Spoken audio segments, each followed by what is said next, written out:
Motor Racing Network and our 2014 NASCAR Sprint Cup Series team previews. I'm Tony Rizzuti, joined by Dustin Long of MRN.com. Roush Fenway Racing. This is really Ford's premier team that they have at the Sprint Cup Series level.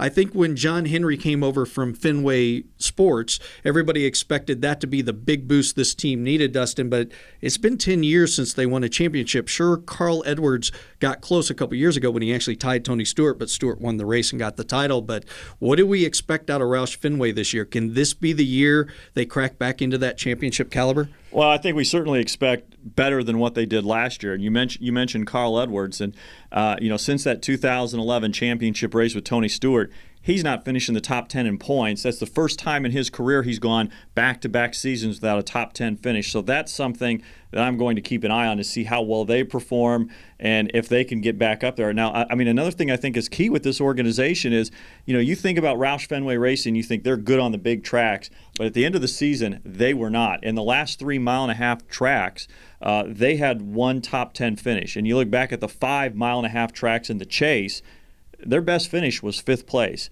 For Roush Fenway Racing, that's unacceptable. And so that's something that they've got to work on. I mean, yes, Greg Biffle won at Michigan during the summer, but Carl Edwards' 2 wins came at Phoenix and Richmond on short tracks.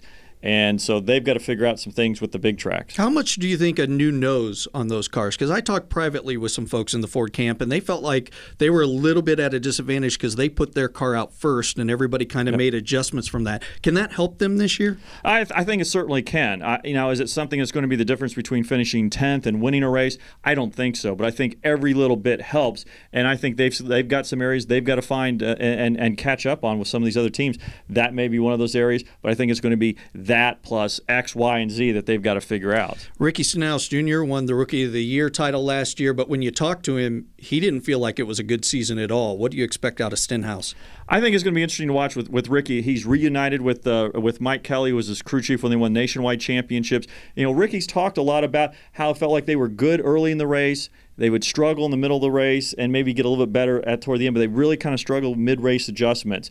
With the familiarity with Mike Kelly, they may be able to help that, and the communication should be better. So I think that's something that I'm going to keep an eye on is how does Ricky Stenhouse Jr. do throughout the race? Does he get better, or is he still falling off in some ways? Yeah, I'll be really surprised if Roush Fenway doesn't have a better season in 2014. And for more on Roush Fenway Racing and all the teams we're covering in our team previews, keep it right here at MRN.com and join our conversation in real time on Twitter. The handle is @MRN Radio and use the hashtag AskMRN.